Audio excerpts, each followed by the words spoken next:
السلام علیکم ورحمۃ اللہ وبرکاتہ۔ وہ غریب اور نادار تھا، اپنی بیٹی کی شادی کو لے کر پریشان تھا۔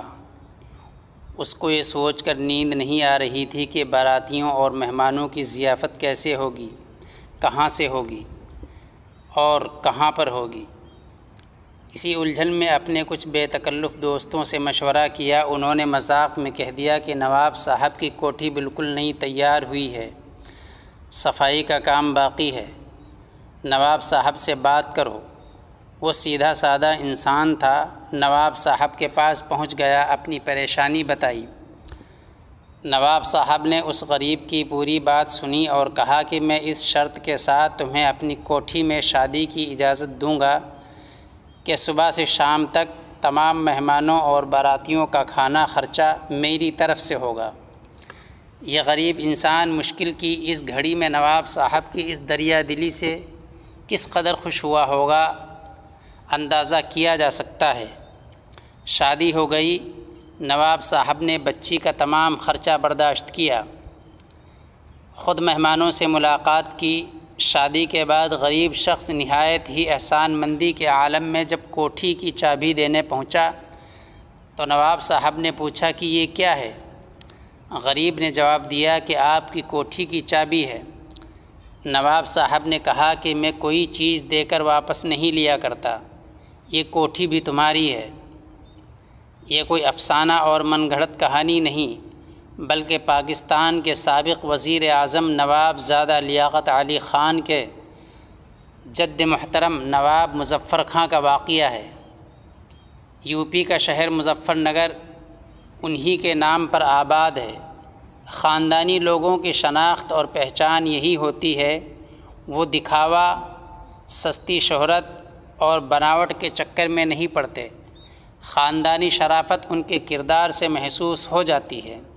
جو خاندانی لوگ ہوتے ہیں ان کی شیریں گفتاری لوگوں کے قلوب کو، دلوں کو موہ لیتی ہے۔ ان کے انداز، عادات، اطوار، کردار اور طرز زندگی کو دیکھ کر پہچانا جا سکتا ہے کہ یہ شخص خاندانی ہے۔ زیادہ پڑھ لکھ جانے سے انسان اپنے معاشرے میں باعزت مقام نہیں پاتا۔ عزت کا تعلق تربیت سے ہے۔ خاندانی لوگ تربیت پر زیادہ توجہ دیتے ہیں۔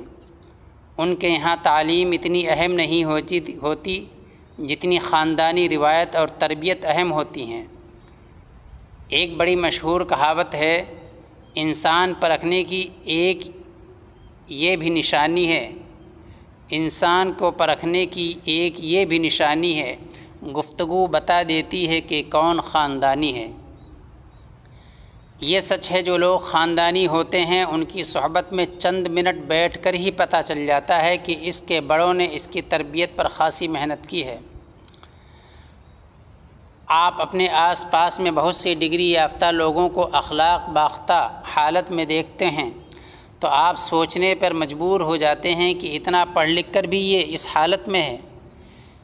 اس کی اس حالت کی ذمہ داری کتابیں نہیں ہیں۔ اس نے اپنی تربیت کے لیے کسی کے سامنے گھٹنے نہیں ٹیکے، کسی بزرگ کی جوتیاں سیدھی نہیں کیں۔ اس نے اپنے سینے کو کبر اور گھمنڈ سے اس قدر بھر لیا کہ تربیت کی گنجائش ہی نہیں رہی۔ تعلیم گاہوں میں صرف تعلیم ہوتی ہے، تربیت تو اپنے اکابر کی خدمت میں ہوتی ہے۔ اکابر کی ڈانٹ ڈپٹ سے نسلیں سدھرتی ہیں اور استاذوں کی ڈانٹ ڈپٹ سے عقلیں درست ہوتی ہیں۔ خاندانی لوگ تعلقات کا بھرم رکھتے ہیں۔ یہ لوگ کبھی بھی آپ کو ایسے حالات میں نہیں ڈالیں گے جہاں آپ کو اپنی انا، اپنی سچائی اور اپنی عزت کو داؤ پر لگانا پڑے۔ خاندانی شخص کتنا ہی غریب ہو، ذلت اور خواری کو قریب نہیں آنے دیتا، اور غیر خاندانی کتنا ہی رئیس ہو، بد زبان اور بد کلام ہی رہتا ہے۔ نئے نئے رئیس اور دولت مند خود کو خاندانی دکھانے اور ثابت کرنے کی کوشش کرتے ہیں، حالانکہ ان کی گفتگو کی کاٹ، ان کے لہجے کی بناوٹ، ان کے طور اور طریقے سے 2 منٹ میں ہی ان کی اصلیت کا پتہ چل جاتا ہے۔ کہا جاتا ہے کہ روپیے پیسوں سے عزت نہیں بنتی، خاندانی لوگوں کے طور طریقے الگ ہوتے ہیں۔ کم ظرف ہوتے ہیں وہ لوگ جو پیسہ آتے ہی ماش کے آٹے کی طرح اینٹ جاتے ہیں۔ نسلی اور خاندانی انسان کو عزت دو تو وہ شرما کر عاجزی اور مخلصی سے پیش آئے گا۔ کم نسل، نیچ اور گھٹیا انسان اگر ایسے انسان کو عزت دو تو وہ تکبر اور گھمنڈ سے مزید اکڑ جائے گا۔ یہ بھی مشہور ہے کہ خاندانی لوگوں میں نفاق کے جراثیم نہیں ہوتے۔ اگر آپ کسی ایسے شخص کو دیکھیں جو خود کو خاندانی کہلاتا ہو اور نفاق کے اثرات اس کے کردار سے ظاہر ہوتے ہوں تو ایسا شخص خاندانی نہیں شیطانی ہے۔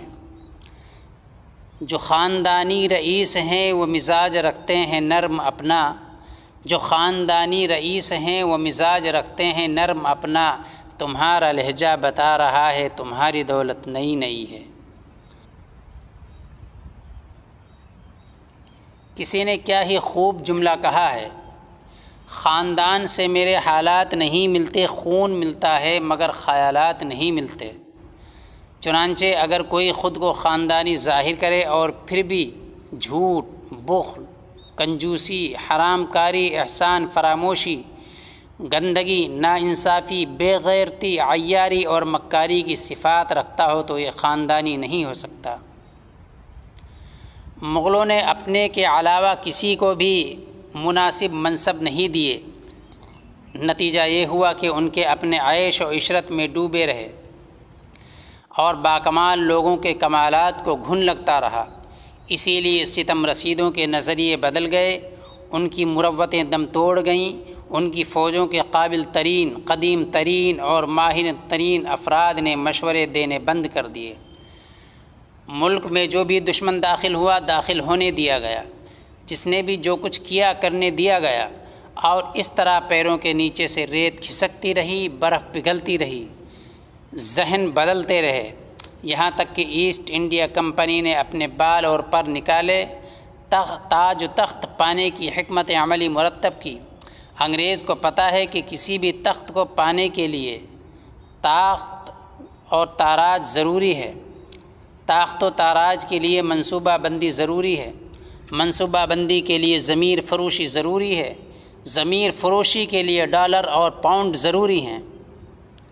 بس انگریزوں نے جسمانی محنت اتنی نہیں کی جتنی انہوں نے دماغی محنت کی، اور یوں انہوں نے کچھ ہی سالوں میں 700-800 سال تک مغلوں اور مسلم حکمرانوں کو ختم کر دیا، ان کی حکومت کو ختم کر دیا۔ کچھ دن پہلے تک جن کی حکومت میں برما، بنگلہ دیش، بھارت، پاکستان، لنکا، افغانستان تک شامل تھے، اور کہاں ایک وقت ایسا بھی آیا کہ لال قلعے سے پالم تک حکومت سمٹ کر رہ گئی۔ عیش اور عیاشی نے مغل حکمرانوں کو کہیں کا نہیں چھوڑا، یہاں تک کہ آخری مغل حکمراں بہادر شاہ ظفر کے زمانے میں ایک بھی جنگ نہیں ہوئی، کوئی بھی ملک فتح نہیں ہوا، سلطنت دہلی صرف شاعروں اور مشاعروں تک محدود ہو گئی۔ تمام تر سرگرمیاں لطیفوں، قصہ خوانوں اور کہانیوں پر مشتمل ہو گئیں۔ نوابوں نے اپنے اپنے علاقے بانٹ لیے، راجاؤں اور مہاراجوں نے اپنے اپنے علاقے بانٹ لیے، اور راجا اور مہاراجاؤں سے اکا دکا جھڑپیں ہوئیں، لیکن بادشاہ کی فوج نے پیٹھ دکھائی، اور نوبت یہاں تک کہ آ گئی کہ خود بہادر شاہ کے سامنے ان کے اپنے بیٹوں کے سر قلم کر دیے گئے۔ بڑھاپے میں بہادر شاہ ظفر کو جلا وطنی اختیار کرنی پڑی اور برما کی کال کوٹری میں سسک سسک کر جان آفرین کے حوالے کر دی۔ کوئی کلمے کی تلقین کرنے والا نہیں تھا، پیاس کی شدت سے حلق خشک ہو چکا تھا، اور کوئی 2 بوند پانی ان کے حلق میں ٹپکانے والا نہیں تھا۔ ضروری نہیں ہے کہ بادشاہ کا بیٹا بادشاہ ہی پیدا ہو، ممکن ہی نہیں ہے کہ فقیہ کے گھر میں فقیہ ہی پیدا ہو۔ کیا ایسا ممکن ہے کہ جرنیل کا بیٹا جنرل ہو؟ نہیں، کمالات اور اوصاف ماحول سے آتے ہیں، تعلیم سے آتے ہیں، محنت سے آتے ہیں، تربیت سے آتے ہیں۔ شاہ عالم جیسے بادشاہ کسی ملک کو ڈبونے کے لیے کافی ہیں۔ جاہل حکمراں کی حکمرانی میں تعلیم کا گلا گھونٹا جاتا ہے، عیاش حکمرانوں کے عہد میں محنت کشوں کی نینیا ڈوب جاتی ہے، اوباشوں کی جماعت میں شریف انسان خود کو احساس کمتری میں مبتلا پاتا ہے، اور اس طرح ذہنیت، مزاج، ماحول سب کچھ حکمرانوں کے تابع ہو جاتا ہے۔ اسی لیے ہمارے نبی صلی اللہ علیہ وسلم نے فرمایا، الناس علی دین ملوکہم، لوگ اپنے حکمرانوں کے چشم ابروں کے اشاروں پر تھرکتے ہیں۔ عوام جانوروں کے مانند ہوتی ہے، جیسا حکمراں ہوگا ویسی ہی عوام ہوگی۔ حکمراں پڑھا لکھا، تربیت یافتہ، تہذیب یافتہ ہوگا تو رعایا اور جنتا بھی اسی کے نقش قدم پر چلے گی۔ کیا خاندانی اسی کو کہا جاتا ہے کہ آپ کے گھروں میں دیگیں کھنک رہی ہوں اور آپ کے پڑوس میں فاقہ ہو رہا ہو؟ کیا اسی کو خاندانی کہتے ہیں کہ آپ ہر سال گاڑیاں بدل رہے ہوں اور آپ کے پڑوسی کے پیر، ان کی اینڑیاں پیدل چلتے چلتے پھٹ گئی ہوں؟ کیا خاندانی اسی کو کہتے ہیں کہ آپ کے گھر میں شادیانے بج رہے ہوں اور فقیر کے گھر میں فاقے کی وجہ سے نوحہ وزاری ہو رہی ہو؟ کیا خاندانی اسی کو کہتے ہیں کہ آپ کی شادی کا بچا ہوا کھانا ٹرکوں کے ذریعے پھینکا جا رہا ہو اور غریب کے بچوں کو شادی ہال میں گھسنے کی بھی اجازت نہ ہو؟ کیا خاندانی شرافت اسی کو کہتے ہیں کہ آپ روزانہ کپڑے بدل رہے ہوں اور غریب پڑوسی کی نوجوان بچیاں ناکافی کپڑوں کی وجہ سے باہر نہ نکل سکتی ہوں؟ ہم جانتے ہیں کہ آپ خود کو خاندانی سمجھتے ہیں، لیکن ہم یہ بھی جانتے ہیں کہ آپ ہی کے گھر کی بہو بیٹیاں کتنا میک اپ کر کے گھروں سے نکلتی ہیں۔ آپ پر اللہ کا خوف نہیں، زمانے کا ڈر مسلط ہو چکا ہے۔ اللہ سے شرم نہیں، زمانے سے شرم محسوس کر رہے ہیں۔ آپ نے اپنے اسٹینڈرڈ کو اللہ کی وجہ سے نہیں، زمانے کی وجہ سے بدلا ہے۔ آج آپ زمانے سے ڈرتے ہیں، کل کو زمانہ آپ سے عبرت پکڑے گا۔ آپ نے اپنے گھروں میں لوہے کے دروازے لگا رکھے ہیں، کھڑکیوں پر موٹے پردے لٹکائے ہوئے ہیں، گھروں میں پرندے پر نہیں مار سکتے۔ خاندانی کہلاتے ہیں، لوگ آپ کی مثال دیتے ہیں، لیکن یہ خاندانی روایات اس وقت کہاں چلی جاتی ہیں جب آپ ہی کے کسی دوست یا اس کے لڑکے کی یا لڑکی کی شادی ہوتی ہے، بارات گھروں میں دعوتیں ہوتی ہیں، مخلوط نظام ہوتا ہے۔ کئی لوگ آپ کی جوان بیوی کو، بیٹی کو تک رہے ہوتے ہیں، کئی نوجوانوں کو تمہاری نوجوان بیٹی تک رہی ہوتی ہے، اور آپ دقیانوس بنے دیگوں اور میزوں کی طرف ٹکٹکی باندھے ہوئے کھانے کا انتظار کر رہے ہوتے ہیں۔ آپ نے پوری دنیا کو اپنے جیسا شریف، نیک اور دیندار سمجھ رکھا ہے۔ کتنے ہی لوگ آپ کے گھر کے حسن کو گھور رہے ہیں، اڑنے والے کیمرے آپ کی بہو بیٹیوں کی فلمیں بنا رہے ہیں۔ ایک دنیا آپ کے گھر کی خواتین کو دیکھ دیکھ کر سرد آہیں بر رہی ہے، اور آپ دیوس بنے دنیا اور ما فیہا سے بے خبر اور بے شرم بنے بیٹھے ہوئے ہیں۔ یہ ویڈیوگرافی، یہ فوٹوگرافی، یہ تاک جھانک، یہ مخلوق نظام آپ کی پیشانی کو داغدار کر چکا ہے۔ کچھ نظریں آپ کے گھر کے اندر تک جھانک چکی ہیں، اور آپ خوش ہیں کہ ہم خاندانی لوگ ہیں۔ یہ شادی ہال، یہ بارات گھر اور نکاح ہاؤس عشق اور معاشقے کے مراکز، عہد و پیمان کے اڈے ہیں، بے حیائی کے فارم ہاؤس ہیں، اور آپ خوش ہیں کہ ہم خاندانی لوگ ہیں۔ خدا را اپنی اہمیت پہچانیے، اپنی حیثیت پہچانیے، اپنے آپ کو اپنی حفاظت کے لیے تیار کیجیے۔ آپ کے بازوؤں میں اگر دم نہیں رہا، قوت اور طاقت نہیں رہی، تو دنیا کی کوئی طاقت آپ کا سہارا اور آسرا نہیں بن سکتی۔